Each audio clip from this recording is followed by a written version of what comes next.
لوگ نماز نہیں پڑھتے, سبحان اللہ. یعنی دے کلیم ٹو نو کہ یس وی لو اللہ, ہمیں پتہ ہے اللہ کون ہے, لیکن ہاؤ کم, مجھے نہیں سمجھ آتی. اگر میں اپنے آپ کو دیکھوں, ٹو بی آنیسٹ, میں جب نماز نہیں پڑھتا تھا میرے کانسیپٹس نہیں ٹھیک تھے. مجھے ایسا لگتا تھا کہ نماز شاید جو 1-2 ہی پڑھ لو بس کافی ہے, اللہ کا لو اتنا زیادہ ہے, انفائنائٹ ہے, اللہ معاف کر دے گا. مطلب میں اپنی بات کر رہا ہوں, بٹ اللہ نے ایک ریزن بتائی ہے, میں آپ کے سامنے وہ ریزن رکھتا ہوں. سورہ قیامہ کی آیت نمبر 31 ہے, فلا صدق ولا صلی ولکن کذب وتولی. اللہ کہتے ہیں کہ مگر اس نے نہ سچ مانا اور نہ نماز پڑھی. میں سمجھتا ہوں کہ کہیں نہ کہیں جو نماز نہیں پڑھ رہا ہے نا, مجھے ایسا لگتا ہے کہیں نہ وہ اس کو شک ہے ایگزیکٹلی کہ پتہ نہیں اسلام ٹھیک ہے کہ نہیں ہے, یا اس کا فائدہ کیا ہے نماز کا.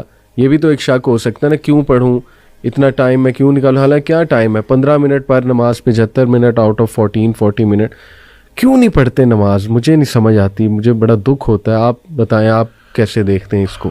علی بھائی آپ نے نوٹ کیا اسی آیت میں اللہ تعالیٰ کہہ رہے ہیں فلا صدق ولا صلی ولکن کذب وتولی. اللہ تعالیٰ اتنا ہی فرما دیتے ہیں نا کہ وہ سچا نہیں ہے, سچ نہیں بولتا اور نماز نہیں پڑھتا, تو میننگ وڈ بی سفیشینٹ. اللہ نے آگے کیا فرمایا, ولکن کذب وتولی, کہ وہ جھٹلاتا بھی ہے اور منہ پھیر کے چلا جاتا ہے. واٹ ڈز اٹ مین, کہ آپ کو مسجد سے نماز کی اذان آ رہی ہے نا, اذان کی آواز آ رہی ہے اور آپ منہ پھیر کے چل دیے ہیں. آپ نے جو بات کی نا کہ ہاں ایسا کیوں کرتے ہیں, اس میں نمبر 1 ریزن ہی ہے کہ اللہ تعالیٰ کا پتہ ہی نہیں ہے. میں فار ایگزامپل ایک کمپنی میں جاب کرتا ہوں, مجھے اپنے CEO کا پتہ ہے, اس کی اتھارٹیز پتہ ہے, وہ کیا کر سکتا ہے, وہ کیا کچھ نہیں کر سکتا. میں کبھی, اور وہ مجھے کہتا ہے کہ I have a meeting with you at this time, اور یہ اس ٹائم پہ, وہ چاہے ٹائم آف ٹائم ہو, whatever the thing is, میں وہاں لازمی پہنچوں گا. کیوں؟ I know his authority, I know about himself, I know about him, اور مجھے آئیڈیا ہے کہ میں اگر نہیں جاؤں گا تو مجھے he will just kick me out of job. اللہ سبحانہ و تعالیٰ کے بارے میں پتہ ہی نہیں ہے. کیوں پتہ نہیں ہے؟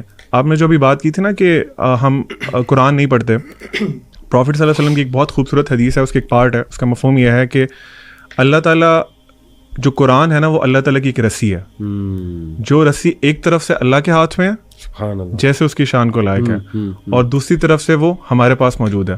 اللہ کے نبی صلی اللہ علیہ وسلم نے انسٹرکشن دی کہ ہولڈ آن ٹو اٹ, اگر تم اس کو مضبوطی سے پکڑ کے رکھو گے نا تو تم کبھی گمراہ نہیں ہوگے. ابھی آپ دیکھ لیں کہ ہم لوگوں نے وہ رسی چھوڑی ہوئی ہے. اللہ تعالیٰ از دیئر, اللہ ہم کون موو کیا ہے, ہم موو کیا ہے نا اللہ سے دور. تو لیک آف نالج اباؤٹ اللہ سبحانہ و تعالیٰ, اپنے آپ کو قرآن سے ڈسٹینس کر لینا, کیونکہ قرآن انٹروڈیوسز یو ٹو اللہ سبحانہ و تعالیٰ. اگر آپ وہ نہیں کر رہے تو ڈیفینیٹلی آپ کو ڈاؤٹ ہے, آپ کو پتہ ہی نہیں ہے کہ آپ نے کس کی بات نہیں مان رہے, کس کی پکار پہ نماز نہیں پڑھ رہے. اینڈ نماز fixes a lot of your problems اگر اس کو صحیح طرح سے پڑھا جائے.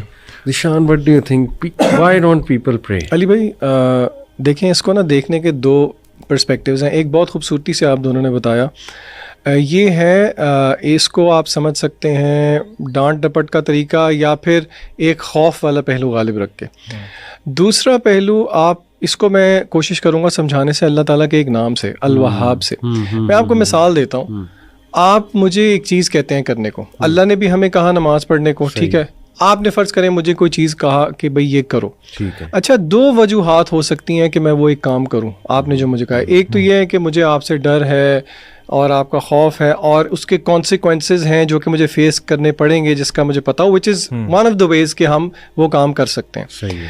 اچھا دوسرا یہ بھی ہو سکتا ہے کہ مجھے پتہ نہ ہو اور بعد میں پتہ لگے کہ آپ نے میری کتنی چیزوں کا خیال رکھا ہوا ہے. صحیح. مثلاً میری فار ایگزامپل جاب نیچر اس طرح کی ہے کہ مجھے باہر جانا پڑتا ہے شہر سے, مجھے پتہ ہی نہیں ہے, اور آپ جو ہے نا, میں یہ سمجھتا ہوں کہ میرے گھر پہ ساز و سامان کوئی اور لے کے آتا ہے, لیکن مجھے بعد میں پتہ لگتا ہے کہ یہ جتنی چیزیں دے رہے ہیں یہ آپ دے رہے ہیں. میرے دل میں کیا جذبات پیدا ہوں گے مجھے بتائیں؟ شکر گزاری کے جذبات پیدا ہوں گے, بالکل ہوں گے.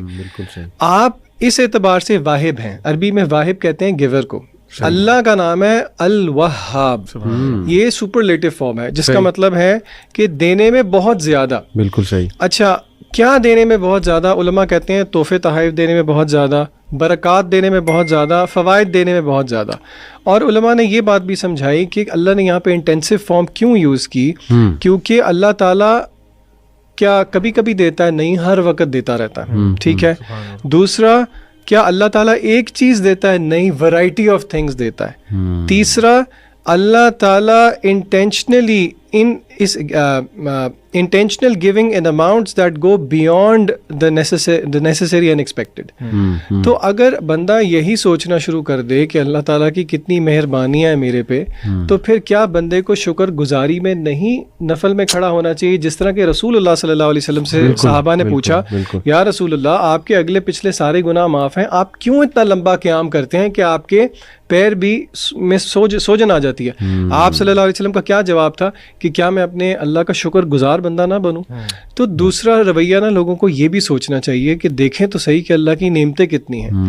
لوگ دنیا کے اندر بچے مر رہے ہیں، آپ کے بچوں کو آپ روز پیار کرتے ہیں.